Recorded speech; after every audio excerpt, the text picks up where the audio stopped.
बहुत बहुत धन्यवाद सर। हमारे अगले आमंत्रित वक्ता प्रसिद्ध प्रवासी साहित्यकार प्रोफेसर तेजेंद्र शर्मा सर हैं, जिनकी वजह से ही हमारा यह वेबिनार अंतर्राष्ट्रीय स्वरूप ग्रहण कर सका है। सर, आप वर्तमान में लंदन में रहते हैं और वहां की ओवरग्राउंड रेलवे में कार्यरत हैं। कोरोना जैसी वैश्विक महामारी के इस संकट काल में आप फ्रंट लाइन वॉरियर यानी अग्रिम पंक्ति के योद्धा हैं। और सर, हम आपके इस योगदान के लिए आपका हार्दिक अभिनंदन करते हैं। आप एक प्रसिद्ध कहानीकार हैं और आपके अनेक कहानी संग्रह प्रकाशित हो चुके हैं।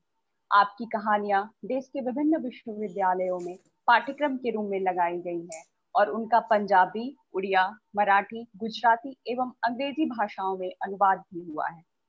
आपकी कहानियों पर देश के विभिन्न विश्वविद्यालयों में अब तक 2 पीएचडी एवं 10 एमफिल की डिग्रियां भी हासिल की गई हैं। कहानीकार होने के अलावा सर, आप अभिनय एवं प्रसारण के क्षेत्र से भी जुड़े हुए हैं। आपने अनु कपूर द्वारा निर्देशित फिल्म अभय में नाना पाटेकर के साथ अभिनय भी किया है और दूरदर्शन का बहुचर्चित धारावाहिक शांति के लेखन टीम का हिस्सा भी रह चुके हैं। आपको राष्ट्र एवं अंतरराष्ट्रीय स्तर के अनेक पुरस्कार प्राप्त हुए हैं। आप हिंदी के एकमात्र अंतरराष्ट्रीय पुरस्कार इंदु शर्मा कथा सम्मान प्रदान करने वाली संस्था कथा यूके के महासचिव हैं और भारत, ब्रिटेन, कनाडा और अमेरिका के विभिन्न शहरों में हिंदी कहानी कार्यशाला का आयोजन और प्रवासी हिंदी साहित्य सम्मेलनों का आयोजन भी करते हैं। सर, कहने को तो आपके विषय में बहुत कुछ है, लेकिन समय की बाध्यता के कारण इसी आपके अति संक्षिप्त परिचय के साथ मैं अत्यंत आदर के साथ आपको आपके वक्तव्य के लिए आमंत्रित करती हूँ। धन्यवाद।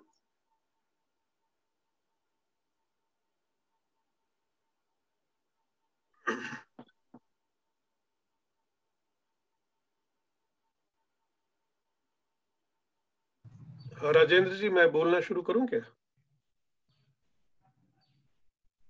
स्वागत है सर। जी सर। मित्रों, मैं तो अपना नाम बता दूं कि मैं तेजेंद्र शर्मा हूं, लंदन में रहता हूं और महात्मा गांधी केंद्रीय विश्वविद्यालय की पूरी टीम को शुभकामनाएं देता हूं और बधाई देता हूं कि इतने महत्वपूर्ण विषय पे बातचीत रखी गई है। मैं थोड़े स्ट्रक्चर्ड तरीके से बात करूंगा। आज के विषय के 3 हिस्से हैं। पहला है कोरोना, दूसरा है समाज और तीसरा है साहित्य। एक बात याद रहे कि भारत की सारी समस्याएं जातिवाद की, पूंजीवाद की, किसी भी वाद विवाद की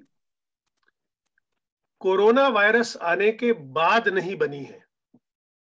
तो इसलिए मैं आज केवल उन्हीं चीजों के बारे में बात करूंगा जो कोरोना वायरस आने के बाद महत्वपूर्ण बन गई हैं। ना तो अमेरिका में नस्लवाद कोरोना के बाद शुरू हुआ और ना ही कोई भी सोशल ईविल कोरोना ने पैदा की थी उस तरह से। इसलिए मैं उनके बारे में कोई चर्चा नहीं करूंगा। मेरी चर्चा का विषय रहेगा पहले कोरोना है क्या। तो जब मैं कोरोना के बारे में सोचता हूं तो पता चलता है कि ये अब तक एक वायरस माना जा रहा था जिसके बारे में ये शक है, ये संदेह व्यक्त किया जा रहा है कि इसे मनुष्य द्वारा निर्मित एक वायरस है, क्योंकि ये कहा जाता है कि जो प्राकृतिक वायरस होते हैं, जो नेचुरल वायरस होते हैं, वो जिस जगह पैदा होते हैं वो केवल उसी तरह के माहौल में जिंदा रह सकते हैं। अगर एक वायरस माइनस टेम्परेचर में पैदा हुआ है तो वो गर्मी में जिंदा नहीं रहेगा, वो माइनस टेम्परेचर में ही जिंदा रहेगा। अगर एक वायरस गर्म प्रदेश में पैदा हुआ है तो वो स्विट्जरलैंड में शायद काम नहीं करेगा। और ये एक ऐसा वायरस है जो अमेरिका में भी काम करता है, यूरोप में भी काम करता है, ईरान में भी काम करता है, गल्फ में भी काम करता है और भारत के अंदर गर्मियों में भी काम करता है। तो इसका एक ही मतलब है कि ये वायरस नेचुरल वायरस को इस तरह से शायद हम इससे एग्री ना कर पाए। तो हमें ये लगेगा कि ये जो वायरस है, जो आरोप लगाए जा रहे हैं, शायद वो सच हो, क्योंकि ये वायरस ज्यादा यात्राओं के जरिए एक दूसरी जगह पे पहुंचा है। अगर हम देखते हैं तो सबसे पहले सबसे ज्यादा असर हमने इटली में देखा, क्योंकि इटली में एक बहुत बड़ी संख्या में चाइनीज लोग रहते हैं और चीन और इटली के बीच हवाई यात्राएं बहुत रेगुलर हैं और कम से कम 1 लाख से ज्यादा चीनी सैलानी हर साल इटली का चक्कर लगाते हैं। तो इटली में हजारों की संख्या में लोग मरे। बहुत से देशों ने वहां से नोटिस लिया कि ये वायरस केवल चीन तक सीमित नहीं रहेगा, मगर अमेरिका और ब्रिटेन थोड़े निश्चिंत रहे। उन्होंने सोचा हमारे तक नहीं पहुंचेगा। आज स्थिति ये है कि अमेरिका में 1 लाख से ज्यादा लोग मर चुके हैं। ब्रिटेन में 37,000 के करीब। अब ब्रिटेन का साइज जो है बहुत छोटा है, हमारे गुजरात जितना होगा। यहाँ पे 37,000 लोगों की मृत्यु हो गई है। तो इस कोरोना वायरस ने एक ऐसी दहशत पैदा कर दी है कि हर इंसान एक दूसरे से डरने लगा है। इंसान दूसरे को छूने से डरने लगा है। हमारे वेस्टर्न समाज में बहुत आसानी से लोग गले मिल के गाल से गाल जोड़ लेते थे। आज 2 मीटर दूर खड़े होके हेलो करते हैं।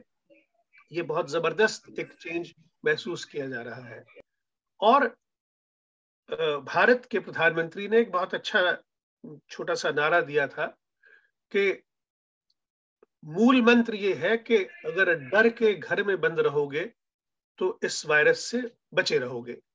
ज्यादा अगर हम शौर्य दिखाएंगे तो ये वायरस हमें आसानी से छोड़ने वाला नहीं है। तो हमें देखना ये है कि क्या हम भगवान कृष्ण की तरह रणछोड़ बनकर इस वायरस का मुकाबला करें और घरों में लॉकडाउन होके रह के अगर हम इस वायरस से बचें तो क्या हम समाज में इस वायरस के फैलने को रोक सकते हैं या नहीं। कोरोना के अपने सिम्टम्स हैं, कोरोना का अपना टाइम है 14 दिन का जब वो अपने लक्षण दिखाता है। तो कोरोना एक नए किस्म का वायरस है जो इससे पहले कभी हुआ नहीं था विश्व में। प्लेग हुआ, स्पेनिश फ्लू हुआ, और अभी जो लेटेस्ट खबर आई है इटली से 2 दिन पहले, अभी उसको पुष्टि उसकी नहीं हो पाई है। उन्होंने कहा है कि लोग जो मर रहे हैं वो वायरस से नहीं, बैक्टीरिया से मर रहे हैं। अगर ये बैक्टीरिया है और वायरस नहीं है तो ये एक बहुत बड़ी नई डिस्कवरी है। वर्ल्ड हेल्थ ऑर्गेनाइजेशन ने ये कहा था कि कोरोना वायरस से ग्रस्त लाशों का ऑटोप्सी उनकी ना की जाए, क्योंकि ऑटोप्सी करने से ये वायरस और फैलेगा। मगर सुनने में आया है कि इटली ने इस बात को मानने से इनकार कर दिया और उन्होंने इस वायरस से मृत लोगों की ऑटोप्सी की। और जब उन्होंने ऑटोप्सी की तो उसके अंदर से पाया कि जो खून थिक हो गया है वो वायरस की वजह से नहीं, वो बैक्टीरिया की वजह से हुआ है। और अगर वो बैक्टीरिया की वजह से हुआ है तो इसका मतलब है कि इस वायरस को हम एंटीबायोटिक दवाइयों से शायद ट्रीट कर पाए। और जो हम वैक्सीन खोज रहे हैं, शायद वैक्सीन इसकी जरूरत नहीं है। मगर ये सब अभी केवल सोचा जा रहा है, क्योंकि रोज एक नई सोच आती है। जब हम लड़ते हैं किसी अननोन योद्धा से जिसकी ताकत का हमें अंदाजा नहीं, तो हर बार कुछ ना कुछ नई बात सामने आती है। मेरे आज के जो मुख्य श्रोता मेरे अपने दिमाग में हैं वो विद्यार्थी हैं। मैं उन्हें अपनी बात पहुंचाना चाहूंगा कि कोरोना का केवल भारत में असर नहीं है, पूरे विश्व में है। और जब पूरे विश्व के अलग अलग देश कोरोना के साथ अलग अलग तरीकों से लड़ रहे हैं तो उन्हें पता चलना चाहिए कि हर देश का जो समाज है वो किस तरह इस बीमारी से जूझ रहा है, किस तरह डरा हुआ है, किस तरह सहमा हुआ है, और क्या इवेंचुअली अंततः हम इस वायरस पर विजय पाएंगे, या ये वायरस या बैक्टीरिया हमें हमेशा के लिए हमारे जीने का अंदाज बदल देगा। क्या हम एक दूसरे से हमेशा 6 फुट की दूरी पे खड़े रहेंगे? क्या कभी भी ये नहीं आएगा कि हम परिवार में हाथ से हाथ पकड़कर आगे चल सकें? ये सब बातें हम डिस्कस करेंगे। क्या हम उसी तरह से पिकनिक मना पाएंगे जैसे पहले कभी मनाया करते थे? आज की हालत ये है कि बॉम्बे में इस वक्त आर्मी बुलाए जाने के बारे में सोचा जा रहा है, क्योंकि सिविल गवर्नमेंट शायद इतना कंट्रोल नहीं कर पा रही है इस वायरस के फैलने में बॉम्बे में। ये इस तरह की खबर कल शाम मुझे किसी मित्र ने भेजी कि वहां एक बहुत इंपॉर्टेंट मीटिंग हो रही है। तो अगर हालात इस तरह से हैं कि एक बीमारी, एक वायरस पूरे समाज को, पूरे देश को, पूरे विश्व को इस तरह से आतंकित कर सकता है, तो हमें गंभीरता से आज के बारे में सोचना है।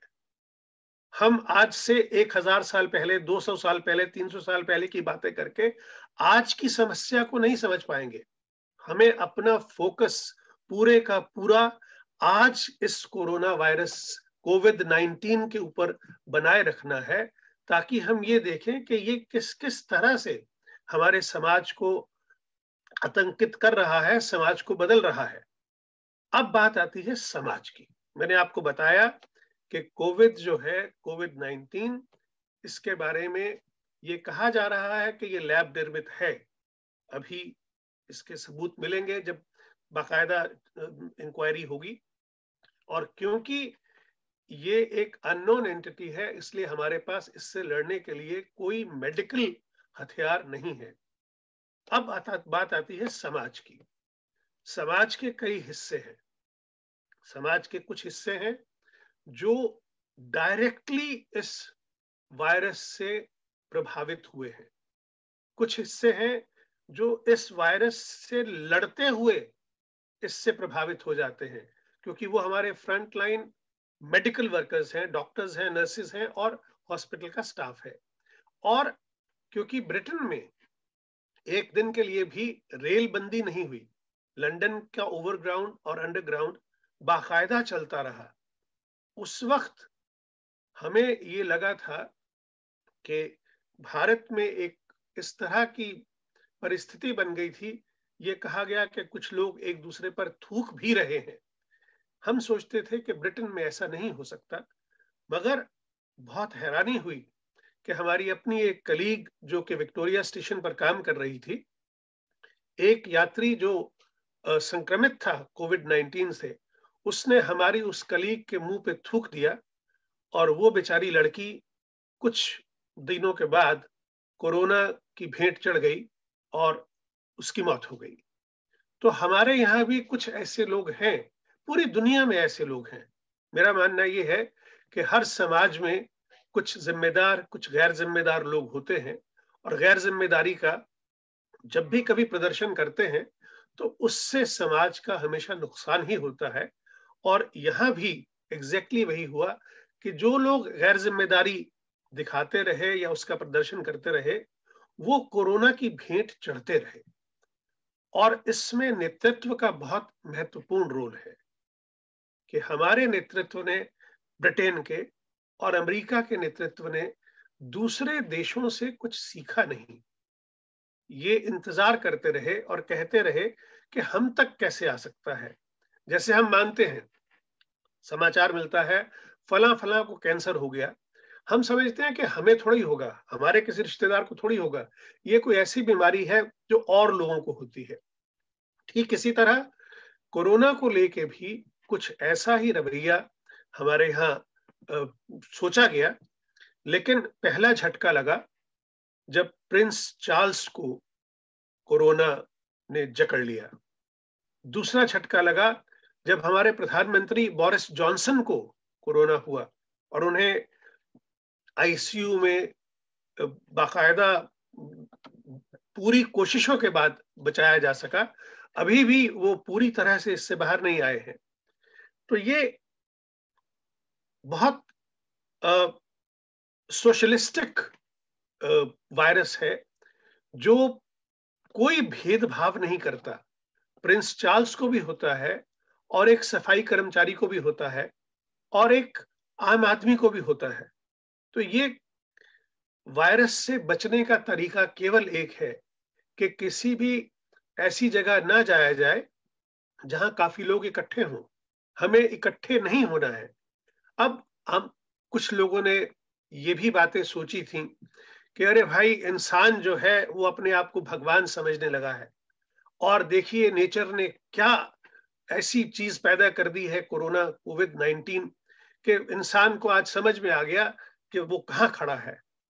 भाई मेरे, दिक्कत तो ये है कि आज इंसान तो कोरोना से लड़ रहा है, कोविड-19 से लड़ रहा है, भगवान तो वो भी नहीं कर पा रहा।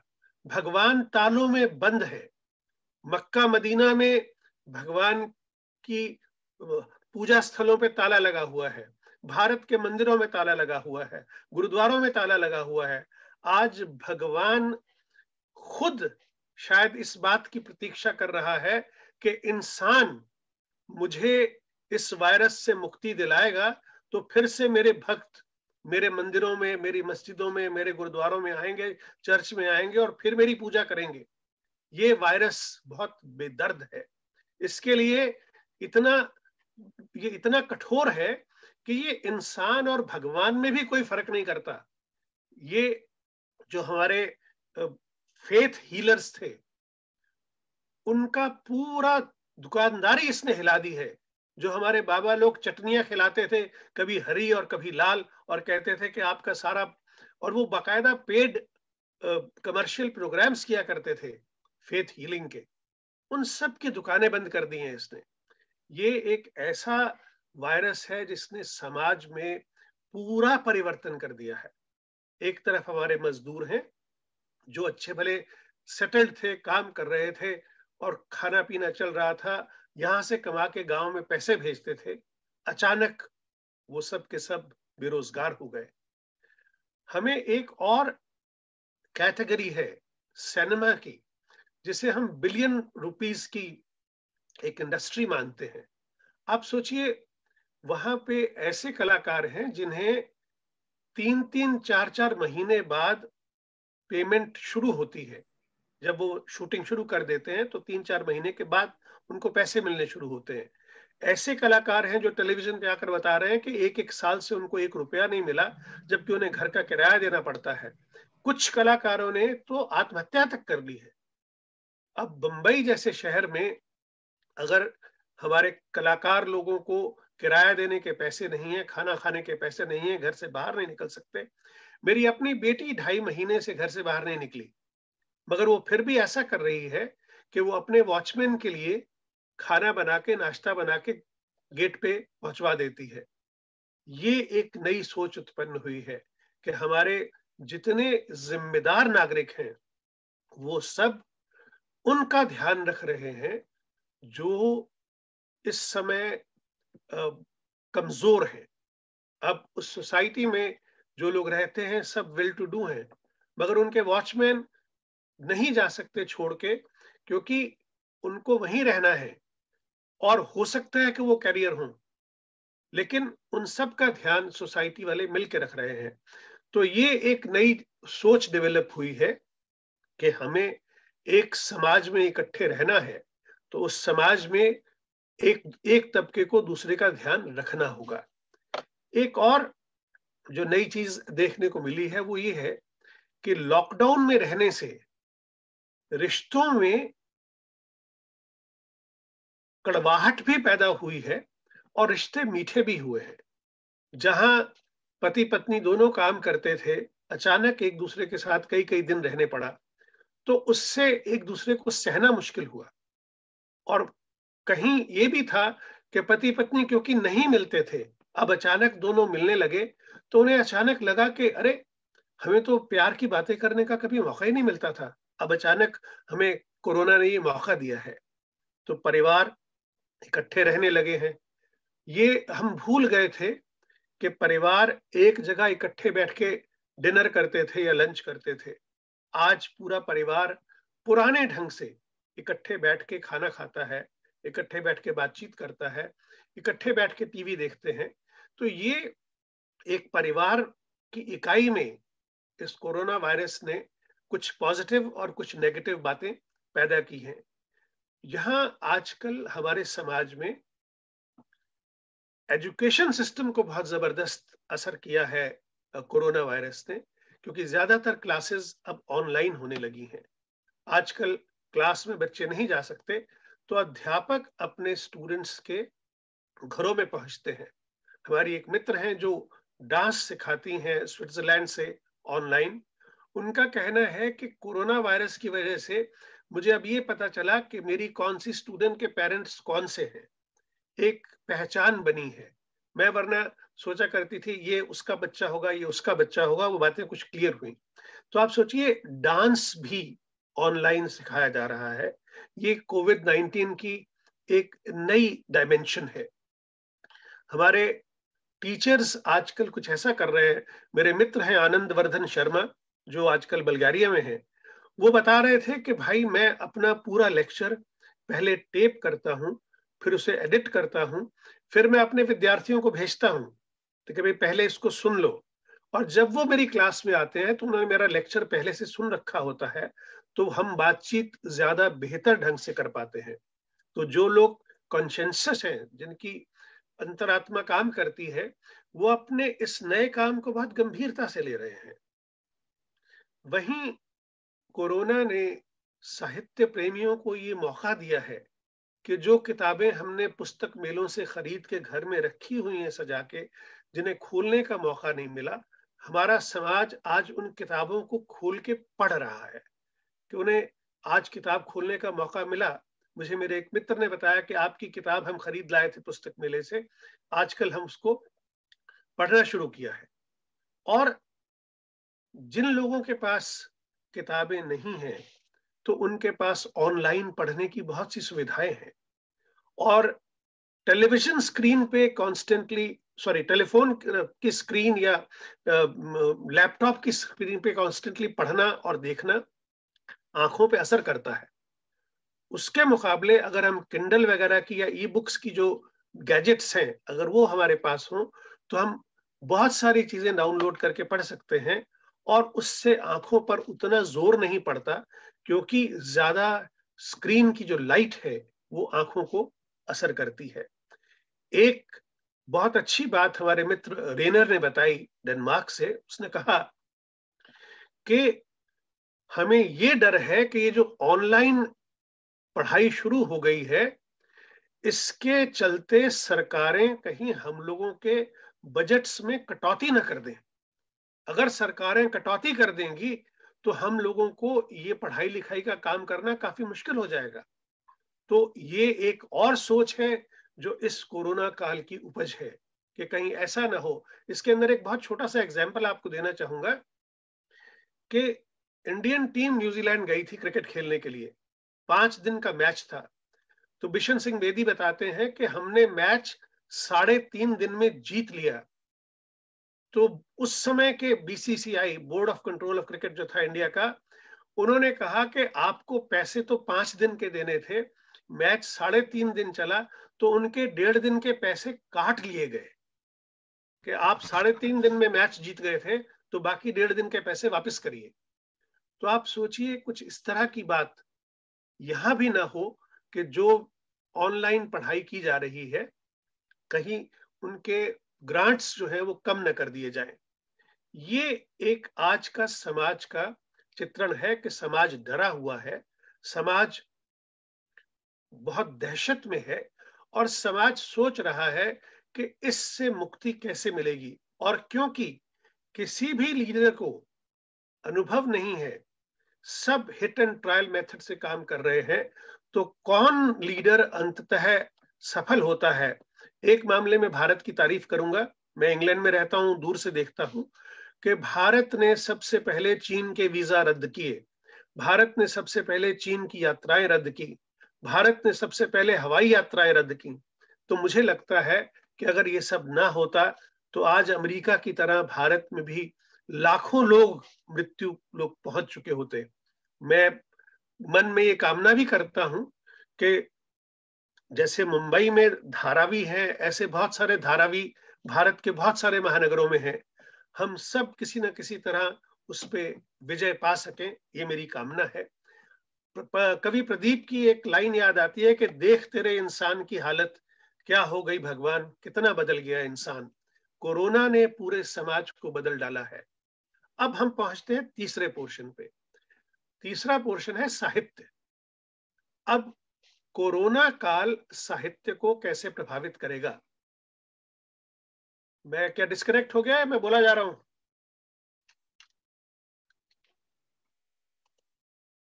नहीं सुन रहे सर आपको। अब सुन रहे? अच्छा ठीक है, क्योंकि मेरे यहाँ स्क्रीन ब्लैंक हो गया। मैं बोल रहा हूँ, मैं बोलता रहूंगा, आप मुझे बताते रहिएगा कि आ रहा हूं कि नहीं। तो साहित्य की सबसे बड़ी जो खासियत है वो ये है कि हम अपने आसपास की चीजों को देखकर उन्हें अपने अंदर आत्मसात करके अपने आप साहित्य की रचना करते हैं। और साहित्य लिखना कोई इंस्टेंट काम नहीं है। साहित्यकार लगातार लिखता रहता है। साहित्यकार का लिखना कभी बंद नहीं होता, वो हमेशा दिमाग में लिखता रहता है।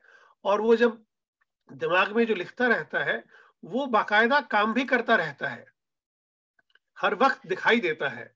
और निरंतर लेखन जो है वो किसी भी सच्चे साहित्यकार की पहचान है। अब ये नहीं है कि आज कोरोना हुआ और कल सवेरे मैंने कोरोना पे कविता लिख दी। साहित्य त्वरित प्रतिक्रिया नहीं है। त्वरित प्रतिक्रिया के लिए हमारे पास पत्रकारिता है। पत्रकारिता का काम है कि जो कुछ हो रहा है उसकी रिपोर्टिंग करे। साहित्य रिपोर्टिंग नहीं है, साहित्य उल्टी नहीं है, साहित्य जुगाली है। साहित्य तब तक न रचा जाए जब तक हम किसी भी घटना को अपने अंदर आत्मसात करके उसे हम एक वाइन की तरह मैच्योर न होने दें। जब वो वाइन की तरह मैच्योर हो जाए तब वो आहिस्ता से हमारी कलम के जरिए कागज पर उतरे। ऐसा ना हो कि 9/11 की घटना हो और अगले दिन 9/11 के ऊपर 500 कविताएं फेसबुक पे आ जाती हैं। आजकल का जो सोशल मीडिया है वो गंभीर साहित्य का नुकसान इस मामले में कर रहा है कि हम बहुत जल्दी में है लिखने की, और बहुत जल्दी में है कि कहीं मेरे से पहले कोई दूसरा ना लिख दे। अब देखिए कितने खूबसूरत थीम इस कोरोना काल से निकलेंगे। इस कोरोना काल में विद्यार्थी क्या फील करते हैं, इस कोरोना काल में अध्यापक क्या फील करते हैं, इस कोरोना काल में पति पत्नी क्या फील करते हैं। दो प्रेमी एक ही शहर में रहते हैं, एक अंधेरी में रहता है तो दूसरा विरार में, लेकिन मिल नहीं सकते हैं। तो उन प्रेमियों की क्या क्या दिक्कतें हैं, क्या समस्याएं हैं, इमोशनल दिक्कतें क्या हैं। उन मजदूरों की क्या दिक्कतें हैं जो पैदल चले जा रहे हैं, जिनके पैरों के नीचे पैर फट रहे हैं, खून निकल रहे हैं, छोटे छोटे बच्चे साथ में चल रहे हैं। ये हर तरह का साहित्य लिखा जाएगा। जो राजनीतिज्ञ अपनी रोटियां सेक रहे हैं, हमारे व्यंग्यकार उन राजनीतिज्ञों को बख्शेंगे नहीं। उन राजनीतिज्ञों पर बहुत जबरदस्त व्यंग्य लिखे जाएंगे। हमारे आज के व्यंग्यकार इन सब चीजों को देख रहे हैं, इन सब चीजों को समझ रहे हैं। हमारा साहित्य महत्वपूर्ण बनेगा जब कोरोना काल खत्म हो जाएगा, जब हम कोरोना काल को टोटलिटी में सोच पाएंगे। आज क्या हो रहा है, जो भी कविताएं सोशल मीडिया पर आ रही हैं वो कोरोना को डायरेक्टली एड्रेस करती हैं। अब जैसे हमारे कुछ एक सांसद थे, कोरोना गो गो गो, इस तरह की जो रचनाएं हैं, इस तरह के जो कविताएं हैं वो जल्दी खत्म हो जाएंगी। हमने अपनी पत्रिका पुरवाई, हम एक पत्रिका निकालते हैं लंदन से, पुरवाई, वो वेब मैगजीन है। हमने उसमें ये पहली शर्त रखी थी कि आप कोरोना पर कविता लिखिए, मगर कविता में कोरोना शब्द का इस्तेमाल न किया जाए। हमें अगर चेतक पर कविता लिखनी है तो हम ये कहें कि ओ पवन वेग से उड़ने वाले घोड़े, तुझ पे सवार है जो मेरा सुहाग है वो, तो वो चेतक का नाम नहीं ले रहे, लेकिन चेतक के बारे में कह रहे हैं। तो इसी तरह से हमें जब कोरोना पे गंभीर रचनाएं लिखनी होंगी, कविता, कहानी, उपन्यास जो भी हो, कोरोना बैकग्राउंड में हो, कोरोना को हम महसूस कर सकें। हम कोरोना को खाली ये ना कहें कि मेरे अंदर इतना बल है मैं तो ये निकाल के बाहर फेंक दूंगा, ऐसी रचनाओं से हम बचें। हमें गंभीर साहित्य अगर आज की हालात पर लिखना है तो पहले इन हालात को बदलने दें, ताकि हम पूरी तरह से इन हालात को समझें, इन हालात को अपने अंदर आत्मसात कर लें, उसके बाद कहानी लिखें। मैंने कुवैत और इराक के युद्ध पर एक कहानी लिखी थी, ढिबरी टाइट, मगर उसके 2 साल बाद मैंने एयर इंडिया के एयर क्रैश, जो कनिष्क क्रैश हुआ था, उस पर कहानी लिखी थी, काला सागर। मगर 1.5 साल बीतने के बाद जब मुझे ये लगा कि आज ये घटना मुझसे इतनी दूर हो गई है कि मैं इस घटना पर आज ऑब्जेक्टिव होकर लिख सकता हूं। वर्ड्सवर्थ कहता है, poetry is spontaneous overflow of powerful feelings but recollected in tranquility। तो हमें ये याद रखना होगा कि ट्रैंक्विलिटी जरूरी है। हमें एक बार जब ये सब खत्म हो जाएगा तो अकेले साहित्यकार को बैठकर इन सारी चीजों को दोबारा से जीना होगा, जिसे साहित्यिक जुगाली कहा जाएगा। उसमें से जो रचनाएं बनकर आएंगी वो लंबे समय तक चलेंगी और वो इस समय का इतिहास बनेगी। तो हमें कोशिश ये करनी है कि हम साहित्य रचने में जल्दबाजी न करें। हम एक बार छोटा सा रिव्यू करेंगे कि कोरोना क्या था, कोरोना ने समाज को क्या किया, और कोरोना साहित्य के लिए किस तरह हमें नए नए थीम्स देगा, और कैसे, जैसे शैली कहता है, if winter be here can spring be far behind, इसी तरह शैलेंद्र कहते हैं, जब गम का अंधेरा घिर आए समझो कि सवेरा दूर नहीं, हर रात का है पैगाम यही, तारे भी यही दोहराते हैं। तो मित्रों, आज की जो समस्या है, आज की जो दिक्कत है, आज की जो महामारी है, या उसको मैं विश्वमारी कहूंगा, उसे हमें साहित्यकार के तौर पर समझ के, उससे के उन अनुभवों को अपने पास रख के, उन अनुभवों से कुछ सीख के, उन अनुभवों पर जब हम साहित्य लिखेंगे तो वो साहित्य केवल प्रोटेस्ट नहीं होगा, केवल भ्रष्टाचार पर वो टिप्पणियां नहीं होंगी, केवल वो किसी वर्ग विशेष पर आधारित साहित्य नहीं होगा, वो वैश्विक साहित्य होगा। क्यों? क्योंकि पूरे विश्व में आज हर समाज इन चीजों से गुजर रहा है, और भारत के जो साहित्यकार हैं हिंदी के, जो भारत के बाहर के साहित्यकार हैं हिंदी के, जब उन सब के अपने अपने अनुभव आपस में एक दूसरे के साथ मिलेंगे और उससे जो साहित्य उत्पन्न होगा, वो जरूर हिंदी साहित्य का शायद एक नया स्वर्ण काल पैदा करेगा। आप सबने मुझे सुना, मैं आप सबका बहुत बहुत आभारी हूं, और मुझे उम्मीद है कि मेरे विद्यार्थियों को, खास तौर पे शोधार्थियों को, मेरी बातों से जरूर कुछ अपने पास रखने का मौका मिला होगा। बहुत बहुत धन्यवाद, शुक्रिया।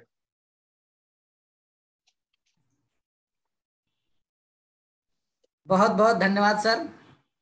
एक फ्रंट लाइन वर्कर, एक साहित्यकार, एक कहानीकार और एक जीवंत बुद्धिजीवी जो सामाजिक सरोकारों से हमेशा संबद्ध रहा है, उसकी दृष्टि से भी इस महामारी को, साहित्य को और समाज को देखना हम सब के लिए बहुत महत्वपूर्ण है। आपकी उपस्थिति, आपका मार्गदर्शन और आपके विचार हमेशा हम सबके लिए सुनने में रोचक होते हैं, मार्गदर्शक होते हैं। आपका बहुत बहुत आभार सर, बहुत बहुत धन्यवाद।